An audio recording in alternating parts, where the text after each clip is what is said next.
Buenas tardes y bienvenidos a este lugar emblemático de Fundación Ibercaja y de Aragón, que es el Patio de la Infanta. Yo siempre digo que es nuestra bombonera porque es un lugar tan evocador, tan inspirador, tan lleno de historia, que la verdad es que es una maravilla poder presentar aquí el nuevo libro de Ricardo Lladosa.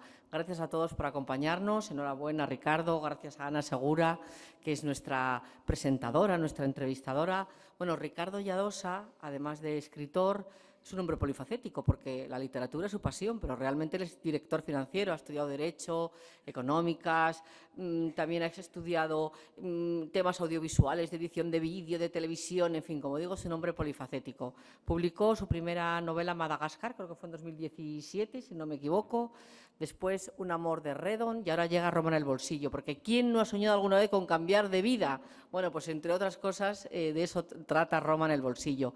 Y con él está, como hemos dicho, Ana Segura, que es la directora del programa cultural Torre de Babel, la Torre de Babel en Aragón Radio. Les voy a dejar con ellos, entablarán un diálogo pues en torno a 45 o 50 minutos. Al acabar su intervención podrán preguntar lo que quieran al autor y después habrá una firma de ejemplares. Tenemos fuera la librería París, a la que agradecemos su colaboración, y Ricardo firmará aquí todos los ejemplares que quieran, porque ¿para qué se escriben libros? Para leerlos, y para eso primero hay que comprarlos. Por lo tanto, bueno, muchísimas gracias a todos por acompañarnos y les dejo con Ricardo Lladosa y Ana Segura. Muchas gracias.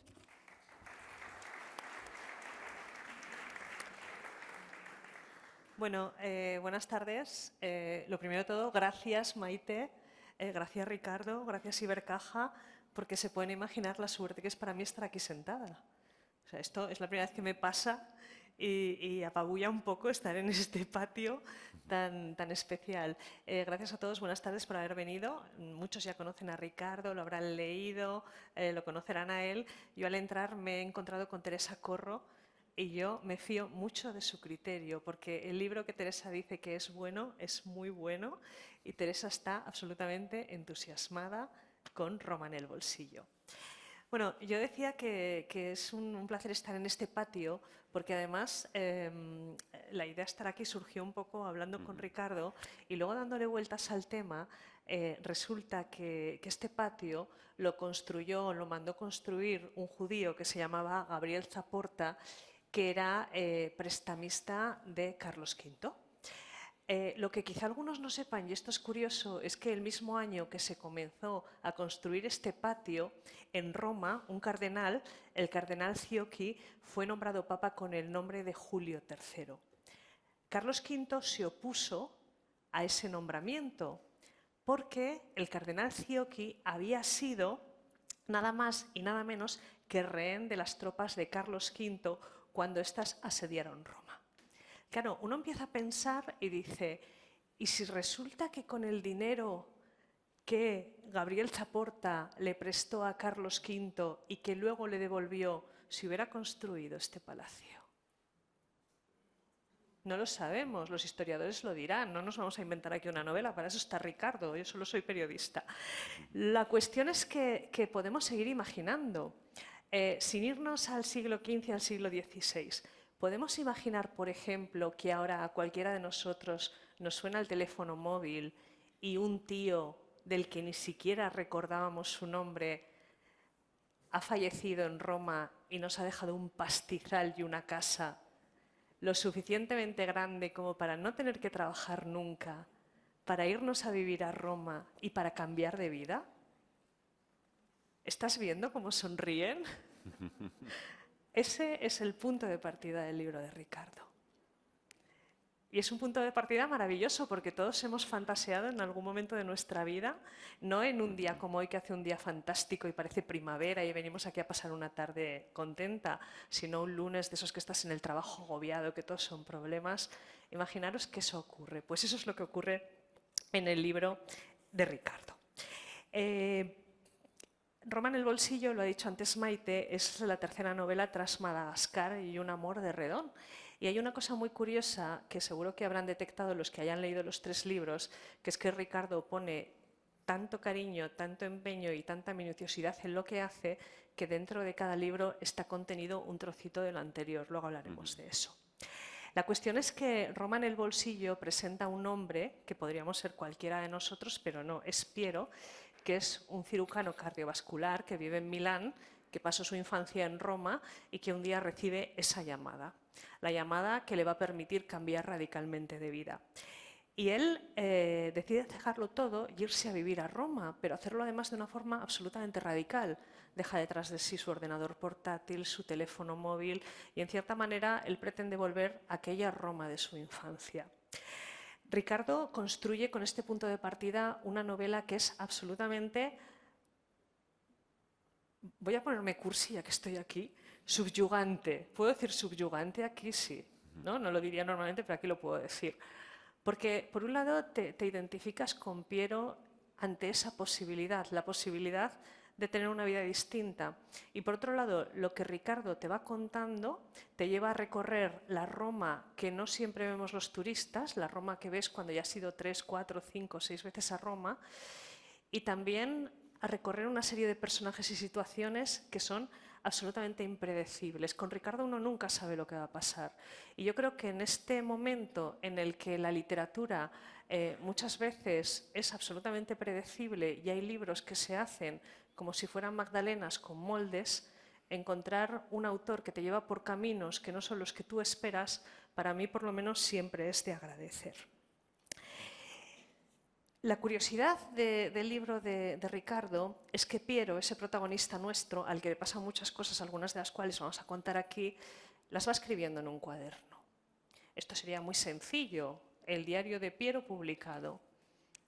No, Ricardo hace otra cosa distinta. Ricardo nos cuenta lo que alguien lee en el diario de Piero. Y eso es otra de las cosas que hace excepcional este libro. Y una cosa más, a los que nos gustan los libros como objeto, el formato, el tipo de papel, la portada, este pedazo de foto en la contra hace que este libro sea un libro, yo creo que de estos que llevas para enseñar. Tú te subes al tranvía y te sientas en el tranvía con este libro para fardar de las cosas que lees, porque este es desde luego un libro especial. Y este es el punto de partida que yo quería plantear para que hable de verdad quien tiene que hablar, que es Ricardo y no yo. Ricardo, buenas tardes. Buenas tardes. Gracias por estar aquí. Bueno, gracias a ti. Yo te pongo el sombrero y veo a Piero.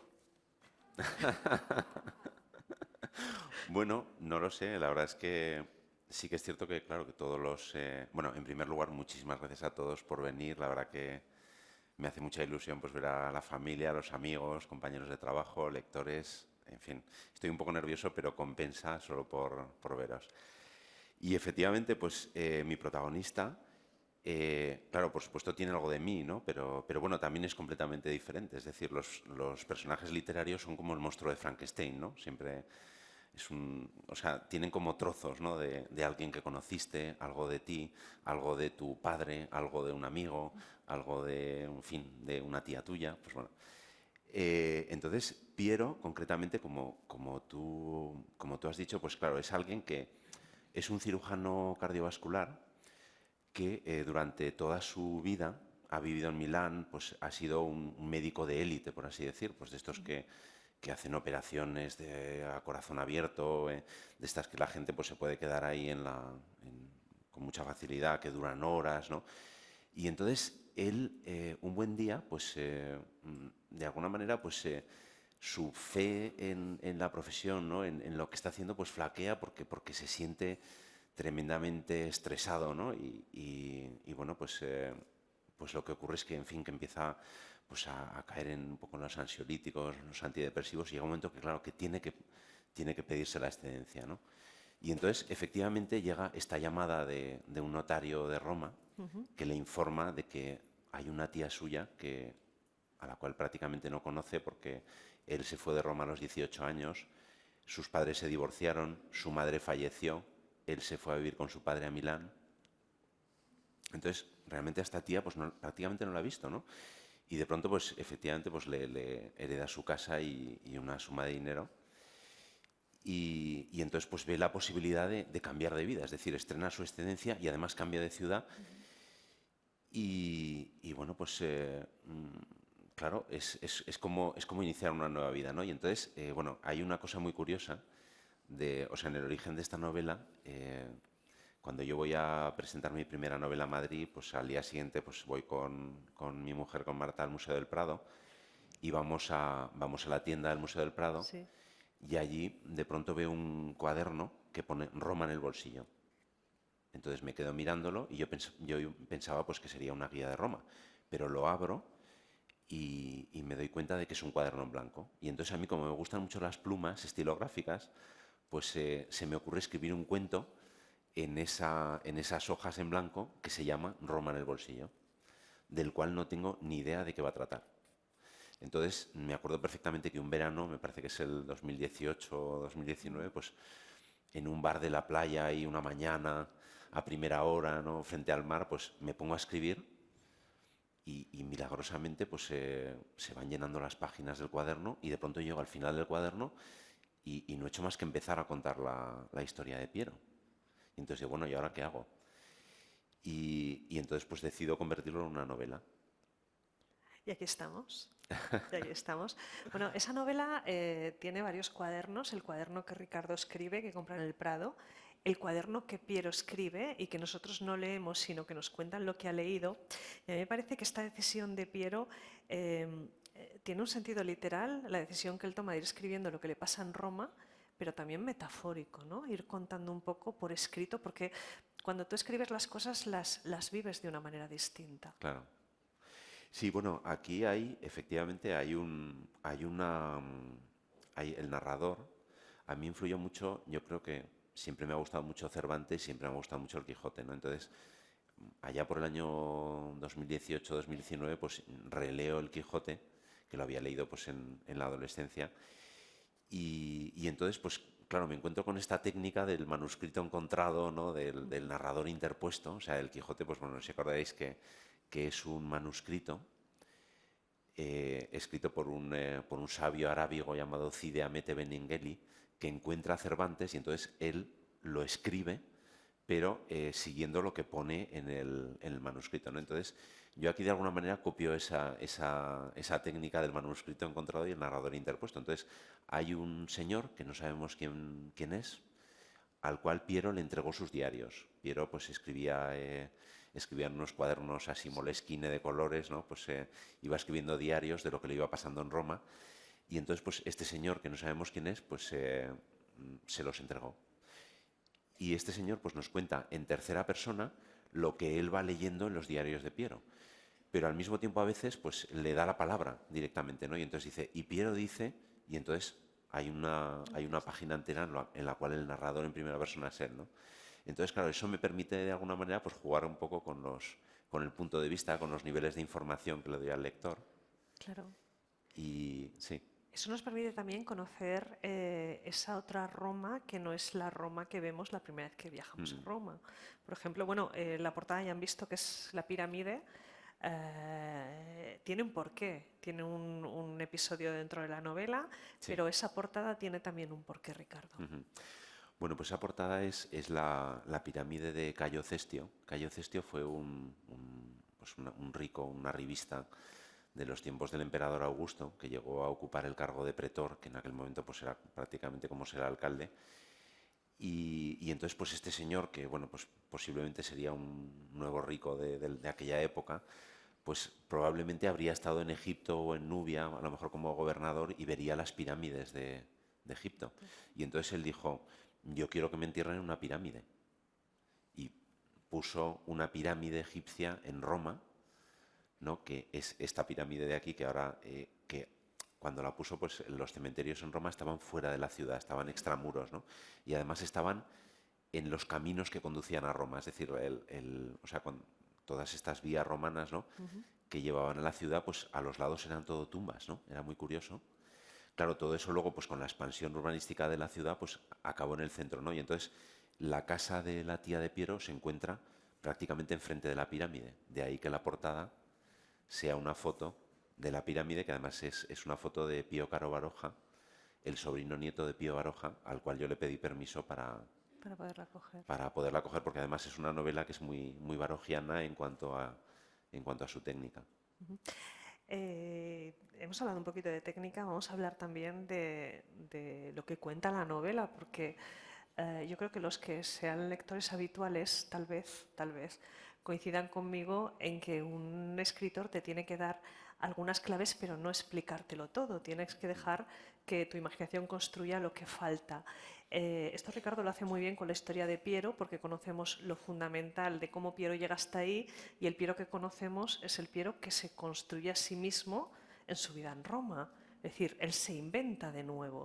Yo insisto mucho en el hecho de que viaja sin teléfono móvil, viaja sin ordenador portátil. Él tiene un teléfono de los de ruedeta en casa, que es un teléfono al que, iba a decir no llama a nadie, pero sí que llama a alguien, que esto también Sí, es alguna vez curioso. llama a alguien. Alguna llamada, pero Sí, no vamos a pero no desentrañarlo muchos. porque es parte del encanto de esta novela. Lo adivinamos como un hombre maniático que lleva 10 camisas iguales, 10 pantalones iguales, siempre los mismos zapatos, Sí, sí. que yo creo que le cuesta incluso soportarse a sí mismo. Y a lo largo de este tiempo que pasa ahí le van ocurriendo cosas que hace que él también vaya cambiando. ¿Quién es Piero? Sí, bueno, vamos a ver, pues efectivamente, o sea, yo, tal como has dicho, pues no quiero contar muchas cosas. El narrador, ese hombre que tiene los cuadernos, pues dice que Piero quería olvidar su vida anterior y hacérsela olvidar al lector. ¿No? O sea, el lector que realmente no sabemos quién es, el lector eres tú, soy yo, es el propio narrador. Entonces, sí, utilicé esa, digamos, esa estrategia de que llegara una Roma pues como antediluviana, ¿no? Porque claro, él llega a casa de su tía y entonces pues en casa de su tía, pues como tú dices, hay un teléfono de ruleta, hay una televisión de los años 60, ¿no? Que prácticamente de estas de tubo catódico que prácticamente se va a fundir, Hay tapetes unos de sofás ganchillo. de época. Luego, pues hay muchas fotos en las paredes de sus familiares que él dejó atrás, que dejó de ver, ¿no? Y que le miran, ¿no? Le interpelan, ¿no? Le dicen, bueno, no nos has venido a ver nunca, ¿no? Y aquí estás, ¿no? Y a mí me Entonces, gusta mucho sí, la indolencia de Piero porque se transmite también a las páginas del libro. O sea, él al final no tiene ninguna obligación más que hacer lo que le dé la gana. Y ese dejar pasar los días, esa laxitud, yo creo que claro, muchos cuando tenemos una época así como muy, la envidiamos. claro.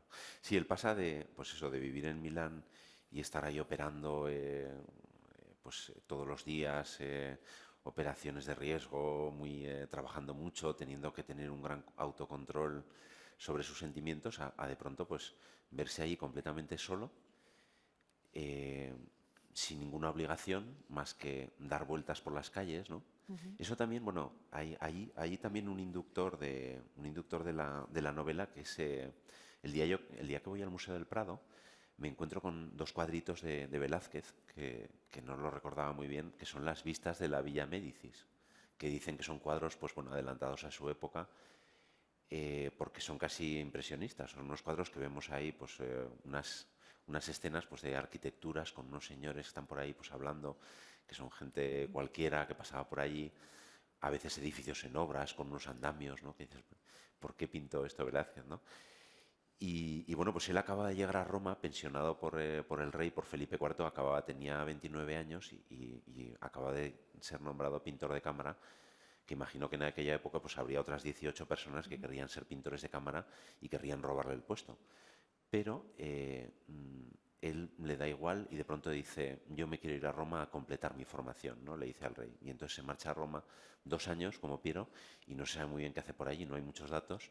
Sí que sabe que hace copias de cuadros, de Sí, bueno, sí, sí, sí. dibujos, ¿no? Pero prácticamente no hace nada, ¿no? Entonces yo copio un poco también esa idea, ¿no? De que, bueno, pues alguien que llega allí tiene una libertad total, ¿no? Que a lo mejor es lo que nos, esa frase de la portada es lo que nos gustaría a todos, ¿no? Llegar a un lugar y no tener prisa, ver las cosas pues sin ninguna prisa, ¿no? Con todo detalle, ¿no? Y contándolo todo, o sea, realmente, pues bueno, igual que Velázquez pues retrata la Villa Médicis, pues Piero con su cuaderno va poniendo pues todo tipo de cosas anodinas, ¿no? Que pues ahora veo una columna, pues lo pongo, una iglesia que me gusta, pues me meto y lo cuento, ¿no? Bueno, los que están pensando que en esta novela no pasa nada están muy equivocados, porque si queremos romper y poner patas arriba la vida de Piero, ¿qué es lo más sencillo? Una mujer.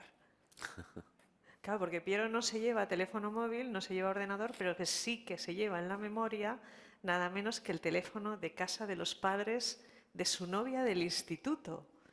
Yo creo que si aquí preguntamos quién recuerda todavía, yo me acuerdo perfectamente algunos teléfonos, por ahí me cabecean y dicen que sí.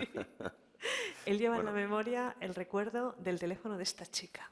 sí, bueno, de esta chica que realmente no, como tú dices, no hay una omisión total de información, no se sabe lo que hicieron, no se sabe qué, en fin, qué relación llegaron a tener, pero efectivamente, pues con ese teléfono de ruleta que tiene Piero, pues también tiene una agenda de papel donde, bueno, pues tiene todos sus apuntados, todos sus amigos de Roma, que por supuesto ya no viven allí porque se han ido a vivir unos a Milán, otros al extranjero, en fin, ya prácticamente nadie le coge el teléfono y de pronto hay una sola persona que le coge el teléfono, que es Lioneta, que es su amiga del instituto. Y entonces, pues bueno, pues él pues queda con ella, también es otro. Realmente en esa nueva vida, pues bueno, pues él reencuentra a su familia, a unos primos que no conoce, Oye, esta a una chica historia... que, bueno, pues que, en fin, que sí, que le puede hacer gracia, ¿no? Los monumentos, la nueva vida, todo es una nueva vida. Vamos a entrar en los primos porque a mí los primos me encantan. Teresa dice que sí, ¿verdad? Los primos merecen una novela ellos solos. Ya hemos contado antes que, claro, se muere una tía que no conoce casi. Esto es muy importante porque al no conocer casi a esta tía se evita el sentimiento de culpa de haber heredado.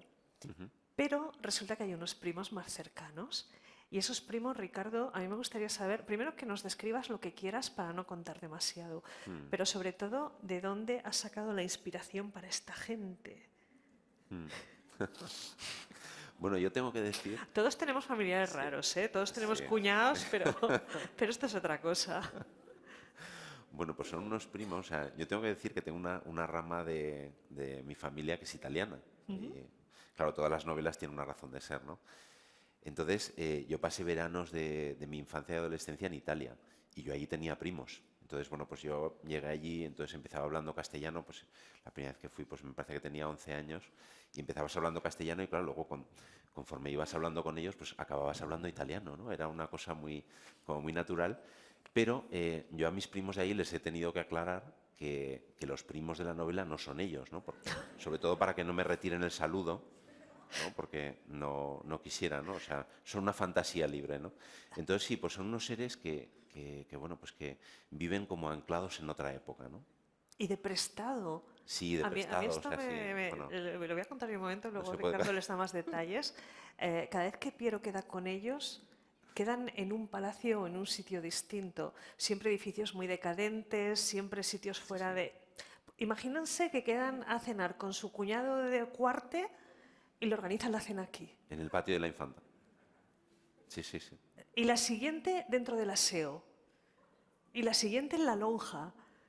Y estos señores, o sea, tienen una serie de conocidos que les van prestando unos palacios que intuimos como muy decadentes, medio abandonados. ¿De dónde te viene esa idea? Por mucha familia que tengas en Italia. Pues no lo sé, yo creo que es un poco mi pasión, un poco pues por el arte, por el cine, o sea, está muy Es muy influida, ¿no? cinematográfico, eso Es es todo muy cierto. cinematográfico, o sea, yo tuve, pues como tú has dicho, una época en fin, que soñaba con ser director de cine, llegué incluso a hacer un posgraduado en vídeo y televisión, veía muchas películas, ¿no? Y entonces, pues, concretamente el cine italiano, pues yo tenía dos grandes pasiones, que son dos personajes contrapuestos, que son Visconti y Fellini, ¿no? O sea, Visconti y Fellini Fellini pues representa la sátira, la broma, el chiste. Visconti en cambio pues encarna la gravedad, la tragedia, los grandes personajes, ¿no? Entonces, realmente pues al final la sátira y la tragedia, o sea, la épica y lo cómico en realidad están muy cercanos, ¿no? Hay Sí, un sí, paso, sí, ¿no? La sí. gente que se toma muy en serio a sí mismos, pues al final acaban siendo ridículos, ¿no? Y bueno, pues esto es un poco, yo creo que quizá, sin contar demasiado la novela, pues es lo que les pasa a los primos de Piero, ¿no? Que realmente, pues claro, él no tiene ninguna relación con ellos y además teme, pues que en fin, que impugnen el testamento, porque claro, ellos son los que cuidaron a su tía hasta el último momento, ¿no? Y de pronto llega un advenedizo que no lo conocen de nada y hereda todo, ¿no? Todos los bienes, ¿no? Y entonces, pues claro, pues al principio, pues bueno, pues poco a poco vuelven recuperando, o sea, porque eso también forma parte de una nueva vida, ¿no? Es como una nueva familia que le surge, ¿no? Porque él se fue con su padre a Milán, su padre era un abogado del Partido Socialista Italiano, que, bueno, pues consiguió ahí un trabajo, un puesto, un cargo, ¿no? En Milán y entonces ya no volvieron. Ahí lo dejamos. Ahí lo dejamos. Sí. Oye, dices que él teme que impugnen el testamento. Yo, si fuera él, habría temido otras cosas, porque hay algunas escenas que parece que esbozan ahí una película de terror. Sí. Y a mí me gusta mucho cómo él es capaz de crear ambientes distintos, es decir, ambientes muy románticos, ambientes con carga sexual, ambientes de terror en este caso. ¿Cómo se hace eso? Bueno, yo creo que todo es una cuestión de crear una atmósfera, ¿no? O sea, la literatura, bueno, como todo, ¿no? Es oficio sobre todo. O sea, eso que decía Picasso de que si te viene la inspiración que te pille trabajando, pues realmente, pues bueno, yo he leído mucho, he escrito mucho, y entonces con el paso de las horas, pues al final de pronto pues te das cuenta de que empiezas a despegar, ¿no? Es como el que va al gimnasio y entonces el primer día pues levanta 5 kilos, el segundo levanta 10, el tercero levanta no tan rápido, ¿no? Pero quiero decir, porque hay una progresión, ¿no? Entonces al final, pues, y solo consigues, digamos, pues progresar si te gusta lo que haces, ¿no? Porque si no, si es una imposición, pues evidentemente, pues no sirve de nada, ¿no? Entonces a mí me gusta sobre todo, o sea, yo creo que no hay que contar grandes argumentos, o sea, la literatura no, decía Andrés Trapiello, a quien presenté hace un par de meses aquí, que las novelas que tienen mucho argumento generalmente son malas novelas. ¿No? Porque si tienes que contar algo muy espectacular para llamar la atención del lector, pues entonces es que no sabes escribir bien, ¿no? Con cualquier cosa cotidiana se puede conmover a un lector. Fíjate, yo creo que esa es una palabra clave en esta historia, conmover al lector, porque funciona mucho el mecanismo de reflejo, es decir, tú te reflejas en algunas situaciones, te reflejas en algunos personajes, ves tu vida reflejada en algunas posibilidades y de repente llega Ricardo y da un giro de guión y aquello no es lo que parecía. Esos giros de guión, para mantener también la atención del lector, qué importantes son en una novela como esta. Sí. Ujú. Sí, yo creo que es eso, que no tienen que ocurrir grandes cosas, como decía, ¿no? Pero sí que cada Sacarlo de página hay que contexto. sorprender de alguna Sí, manera al lector, ¿no? Entonces, para sorprender no hace falta que hayan asesinatos en serie, ni que se derrumbe ningún edificio, ni nada de eso, ¿no? Basta con que, bueno, pues con que alguien llame a la puerta y que no sepas quién es, o que suene el teléfono de ruleta por toda la casa y que no lo cojas, ¿no? Entonces, ¿quién te ha llamado? Pues, hay más personajes de los que no vamos a hablar aquí porque tampoco vamos a contar toda la novela. Un escritor que es surfero, que hay más escenarios distintos, pasan muchas más cosas. Pero a mí también me ha gustado, claro, yo conocí a Ricardo con su primera novela, Madagascar. Yo acababa de empezar el programa entonces, hacía muy poco tiempo, y él vino a la radio con su primera novela. Después volvió con Un amor de Redón, que también lo presentamos juntos, y ahora vuelves con Roma en el bolsillo. Y a mí me ha gustado encontrar en las páginas de Roma en el bolsillo pequeños guiños, pequeños homenajes a tus novelas anteriores. sí. Bueno, pues por ejemplo, pues sin ir más lejos, ¿no? Un amor de Redón que trata pues sobre episodios de la vida de un pintor que realmente existió, Dillon Redon, pues de pronto en Roma en el bolsillo, pues los protagonistas entran en un bar que se llama el Bar Burdeos y está todo lleno de cuadros de Odilon Redon, porque Odilon Redon era de Burdeos y es el lugar donde sucede mi anterior novela. Entonces, estos son todo pues cosas que de alguna manera pues a mí me hacen mucha gracia. Son O sea, como pistas, ¿no? yo continuamente me estoy riendo cada vez cuando escribo, ¿no? Cada capítulo estoy haciendo como bromas, ¿no? Así sutiles, ¿no? Que a veces son perceptibles de inmediato y otras veces en realidad pues me estoy un poco riendo de todos y riéndome de mí mismo, ¿no? De alguna manera. O sea, Claro. Oye, llegamos al fondo de la cuestión, que al final la verdadera protagonista de esta historia, además de Piero, el protagonista, además de Leoneta, es por supuesto Roma. ¿Cómo es la Roma que tú enseñas en esta historia? bueno, pues Roma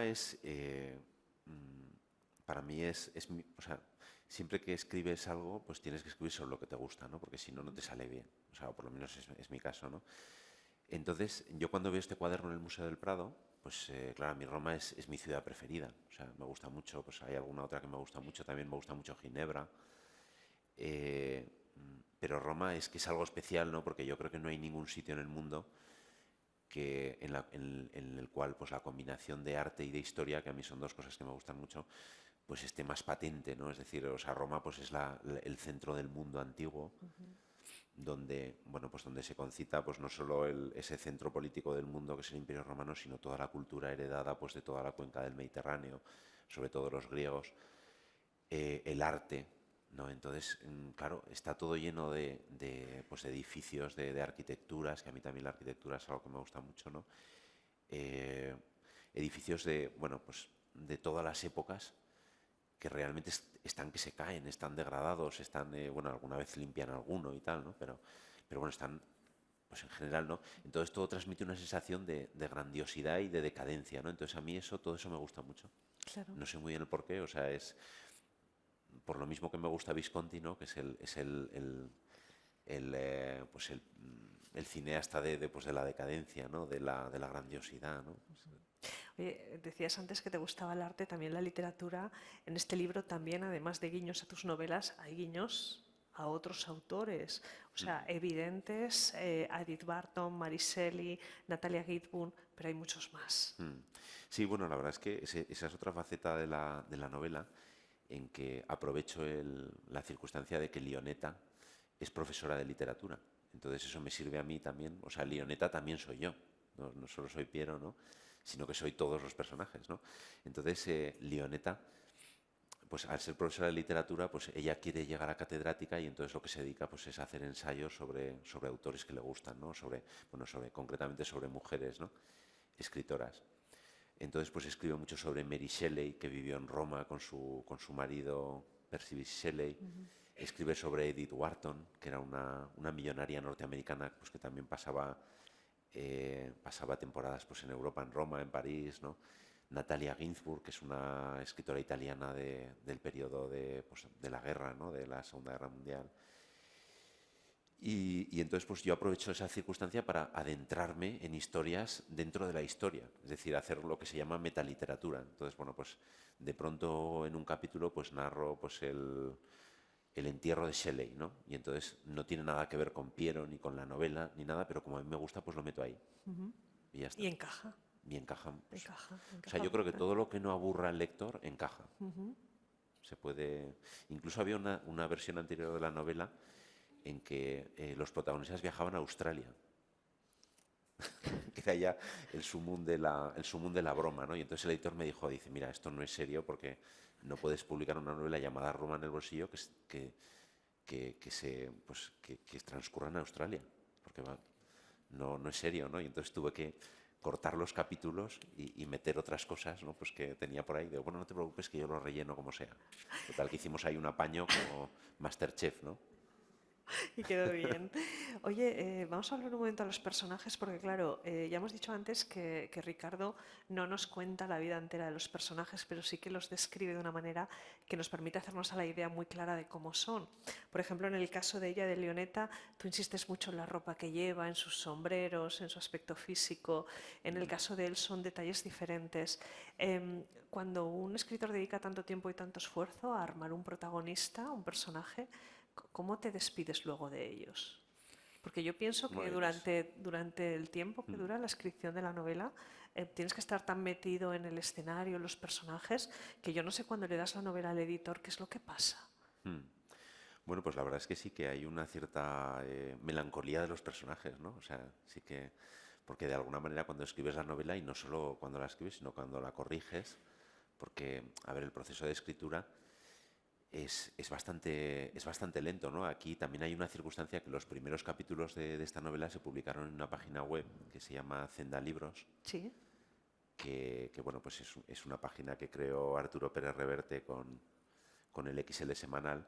Y entonces a mí se me ocurrió la idea de publicar los primeros capítulos de la novela allí en Zenda, ¿no? Como si fuera, me parecía algo también divertido porque era como si fuera un novelista decimonónico, ¿no? De estos que publicaban las novelas por entregas, ¿no? Y entonces cuando acababa la novela, después de 2 años y medio contando 87 capítulos, pues de pronto se publicaba en un libro y salía un tochazo ahí tremendo. Y entonces a mí pues eso me hacía mucha gracia, pero claro, luego lo que te das cuenta es de que en realidad todo eso que vas dejando en esas entregas, en realidad eran borradores. Porque para escribir una novela de verdad, pues hay que corregir muchas veces, ¿no? Claro. Hay que corregir pues casi, pues esta novela igual la he reescrito como 5 veces. O sea, los personajes se van afinando, de pronto te das cuenta que son contradicciones, ¿no? Que no hay cosas que no encajan, cosas que quieres perfilar más, ¿no? Y al final pues se quedan ahí ellos y realmente son pues lo que quieres que sean. Claro. Bueno, y además tú tienes un... No voy a decir que los escritores no trabajen, Dios me libre, pero tú tienes un trabajo Yo de tengo un muchas horas trabajo, diarias. exacto, muy exigente Claro, y familia numerosa, ¿no? También. Entonces, bueno, claro. pues, Cuando, pues cuando hago lo que escribes, puedo. Realmente esta novela pues la empecé a escribir en 2018. O sea, imagínate lo que ha llovido, ¿no? lo que haya oído. Con la pandemia por en medio, en fin. Bueno, pues... Y bueno, pues sobre todo es eso, ¿no? Es un proceso de reflexión, de reescritura y tal, ¿no? Y entonces al final, pues sí, los personajes son... Los has perfilado, por ejemplo, pues Piero pues es un tipo como muy dandy, muy maniático en su forma de vestir, ¿no? Él dice pues que siempre viste igual para no tener que pensar en cómo se viste, como el protagonista de La Mosca, que es una película de los años 80, Eso es muy práctico. un científico loco, ¿no? Que dice, bueno, yo no tengo que pensar, me pongo todas las mañanas camisa blanca y ya no tengo que pensar, ¿no? Oye, vamos a ir terminando, vamos a abrir, si quieren hacer cualquier comentario o cualquier pregunta, pero yo sí que querría antes de terminar preguntarte por la experiencia de la edición, porque yo insistí al principio y si son ustedes lectores saben que hay libros que están muy bien hechos y este es un libro que está muy bien hecho, que está cuidado en todos los detalles. ¿Cómo ha sido la experiencia de armar físicamente este libro? Bueno, pues sí es cierto que es un proceso como muy artesanal, ¿no? Porque primero te pasan lo que se llama la maqueta. Antes eran las galeradas, ¿no? Ahora le llaman la maqueta, ¿no? Porque es un PDF en el cual pues un diseñador ha cogido tu archivo de Word y pues lo ha maquetado de tal manera que no queden... Y es un dolor leerlo, ¿eh? Sí, sí, sí, Es la verdad es un que sí, que horror, de corregir verdad. las faltas de ortografía, Sí, las cosas sí. de... Y luego, pues por ejemplo, pues en este caso yo había metido muchas frases en italiano. O sea, directamente, ¿no? Entonces, porque me hacía mucha gracia también, las ponía en cursiva ahí y soltaban ahí frases, ¿no? Y entonces mi editor, que precisamente, o sea, no el dueño de la editorial, pero sí el editor con el que trabaja directamente, resulta que era italiano. Y entonces me dice, pero bueno, no tiene mucho sentido que, claro, estos personajes que son italianos y hablan en italiano, tú haces la ficción de que hablan en español, pero de pronto esa ficción la reviertes y vuelves a escribir frases en italiano. No tiene ningún sentido. Y entonces, claro, yo efectivamente llegué a la conclusión de que era así y al final lo único que quedó en italiano fueron las recetas de pasta, que abundan en todos los fettuccini a la matriciana y, en fin, todas las... que eso sí que nos hacía gracia, ¿no? Y Y digo, no bueno, pues venga, pues engordan, esto lo ¿eh? dejamos así. Y no engordan. No engorda, ¿no? A mí es una Bueno, cosa que me tiene loca. casi casi no engorda. Todo el libro comiendo pasta y no engordan. Le siguen valiendo los mismos Todo, pantalones del principio. sí, Una cosa todos tremenda. con mucho picante. Siempre, ¿no? Una cosa tremenda. ¿Cocinas? Bueno, un poco. ¿Pasta? Tampoco. Sí, sí, sí, me gusta, me gusta. Bueno, no sé si hay algún comentario, alguna pregunta que le quieran hacer a Ricardo. ¿Nadie se anima? Teresa, sí, ahí hay una pregunta. Hola Ricardo, soy Paco. Nada, simplemente he leído la novela, me ha gustado mucho, sobre todo la he leído con mucha continuidad porque se hace muy fluida. Lo que me gustaría que me definiera, porque yo no llego a saberlo, ¿qué tipo de novela es? ¿Es una novela de amor? ¿Es una novela de viaje? ¿Es una novela de aventuras? ¿Cómo la calificarías si es que tuvieras que hacerlo? Pues la verdad que es complicado, ¿no? Yo siempre, a mí me encanta aferrar mis novelas a un género, porque me gustan mucho los géneros, ¿no? Entonces tengo muy claro que Madagascar es una novela de aventuras, Sí. una broma sobre las novelas de aventuras. Un amor de Redón es una novela histórica y una novela gótica, ¿no? Porque Sí. transcurre en un castillo en Burdeos, en fin, donde hay fantasmas y de todo, ¿no? Y esta, pues la verdad que no lo tengo muy claro. O sea, fíjate que igual lo voy descubriendo conforme hable con los lectores de ello, pero yo casi la veo más como una película. O sea, como una película neorrealista, ¿no? En blanco y negro. No sé. Es un No lo poco, sé. no sé, la veo más cinematográfica que otra cosa, ¿no? Pero sí, es cierto que podría ser una novela de viajes. Todas mis novelas son novelas de viajes porque no hay grandes conflictos, sino que el protagonista va a un lugar y descubre ese lugar. Entonces esto al final es una novela de viajes, ¿no? Porque una novela de viajes no te tienes que ir a Australia. Puede haber una novela de viajes en tu propia ciudad. También estaba pensando en las novelas iniciáticas, porque al final es empezar una nueva vida distinta, en un sitio distinto, no lo sé. Es muy buena pregunta, la verdad. Bueno, yo no sé si le habrá pasado a usted, pero yo, por ejemplo, en la escena de la primera cena con la familia, allí amagaba una película de terror absoluta. Sí. Entonces, supongo que cada uno lo lee de una manera distinta, sí, pero es una buena pregunta. ¿Alguna pregunta más? Buenas tardes. Quería preguntarte, dices que tuviste una infancia romana. Entonces, infancia romana, creo que romana, no sé si romana o italiana. No, simplemente tenía unos primos en Italia donde pasaba los veranos, pero no eran Roma ni siquiera. Quiero decir que si la visión que produces de Roma es una visión de la infancia romana, por llamarlo de alguna manera, o es una visión adulta de ahora, de tu cosmogonía romana. Yo creo que más bien lo segundo, yo creo que es una visión adulta. Lo que pasa es que de alguna manera pues explota la infancia, ¿no? Pero tampoco tanto porque en realidad, como decía Ana al principio, o sea, yo una de las cosas que hago siempre en mis novelas es omitir información. O sea, yo creo que no hay que contarlo todo. Entonces, cuando tú das 2 datos sobre alguien, el resto digamos, del escenario o el resto del personaje se dibuja en la mente del lector. Entonces el lector se implica mucho más. O sea, si tú coges a alguien, a veces las novelas realistas de principios del XIX, tipo las primeras de Balzac, o eso, pues se pegaba una página entera describiendo a un señor, ¿no? Su sombrero de copa, su bigote, su no sé qué. Y al final, pues te pierdes en la descripción. O sea, es más fácil que te den un dato de un señor con un sombrero de copa y entonces inmediatamente, pues en tu imaginación recuerdas a alguien que has conocido tú que lleva un sombrero de copa, ¿no? Y inmediatamente ese personaje ya lo tienes, ¿no? Es que, por ejemplo, lo que dices de los personajes, yo cuando la describes a ella, a Leoneta, por ejemplo, como una mujer que lleva sombrero, hay que tener mucha personalidad y mucho carácter para llevar sombrero. Entonces, solamente el hecho de que ella lleve sombrero ya te dice mucho de cómo es. Entonces, a mí ese tipo de detalles que tiene Ricardo, que no necesita describirte ni contarte la vida de los personajes, sino que con un simple detalle, o lo que contábamos antes de los familiares que van migrando de palacio en palacio prestado, o sea, ya te imaginas una vida detrás de ellos. Y yo creo que hay que ser muy bien escritor para contar eso. O sea, Hay una cosa graciosa sí. que me ocurrió, que, bueno, yo me planteé que el protagonista fuera médico, pero yo no tengo ni idea de medicina, ni mucho menos de cirugía, o sea, no sé absolutamente nada, ¿no? Y entonces, pues tampoco es que haya mucha cirugía en la novela, ¿no?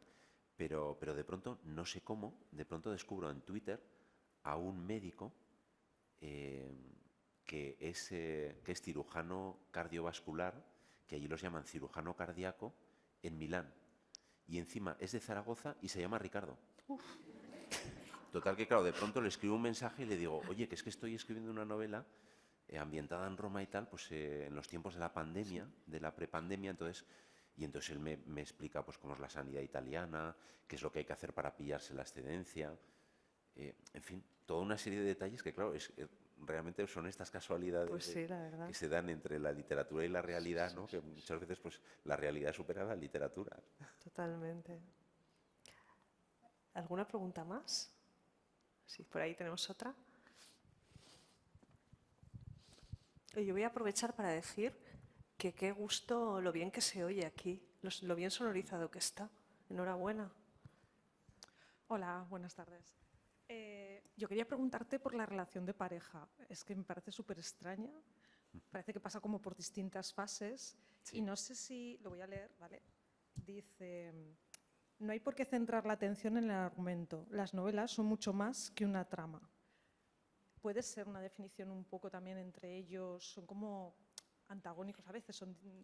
Es que, claro, sí, la relación entre Piero y Leoneta es una relación misteriosa, ¿no? Porque empieza como una amistad, pero bueno, claro, pues no se sabe muy bien, ¿no? Porque va evolucionando no podemos contar mucho.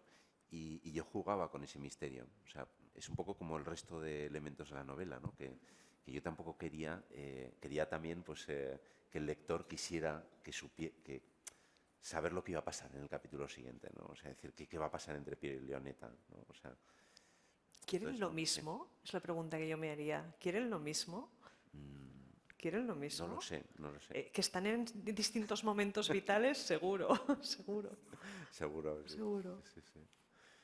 Pero bueno, se encuentran ahí en Roma y bueno, pues ese es el, digamos, es el nexo, ¿no? El encuentro. Porque ella también, pues bueno, pues es una profesora que ha pasado Bájate el micro. Ay. estancias de su vida pues en distintas universidades. Pues se sabe, hay algún dato, se sabe que tuvo un novio en Copenhague. Eso también tiene que ver mucho con el Erasmus que hicimos muchos, ¿no? Que bueno, pues, en fin, Arantxa. Claro, pues no sabemos mucho de ella, ¿no? Sabemos que tuvo un novio allí, pero luego volvió porque tenía que cuidar a su madre, que se puso enferma, luego se pone enfermo su padre. En fin, ella sigue en Roma. No sé. Que lo descubra el lector. Claro, que lo descubra el lector, pero esto tiene que ver un poco con lo que yo contaba al principio, que una de las claves de la literatura de Ricardo, sobre todo en este libro, es que va dejando caer tantas pistas en las que podemos de alguna manera identificarnos, reflejarnos, que hace que sea muy atractivo para el lector esa posibilidad. El novio del Erasmus, mira, no había caído yo en eso. Vamos a poner nostálgicos. Bueno, no sé si hay alguna pregunta más. Sí, Teresa. Espera, que te oigan. El personaje de Leoneta, que está maravillosamente definido, porque es una mujer especial, que no quiere las mismas cosas que quiere Piero, ella quiere su libertad, y me ha gustado muchísimo cuando has dicho que Leoneta eres tú también, porque es una mujer especial. Muchas gracias. Bueno, pues gracias a todos por haber venido, por este rato tan bueno. Gracias, yo creo, por habernos dado la oportunidad de hacerlo aquí, ¿no? Porque esto es un lujo Esto estar ha aquí. sido, en fin, Yo que trabajo en la radio y soy muy pesada con esto, de verdad, enhorabuena por el sonido. Creo que nunca había estado en un sitio donde se oyera tan bien y estuviera tan a gusto. Y Ricardo es todo suyo para que les firme el libro. Creo que vamos a poner aquí una mesa para que él esté más cómodo. O sea que muchas gracias y ojalá nos veamos muchas más veces en las próximas novelas de Ricardo.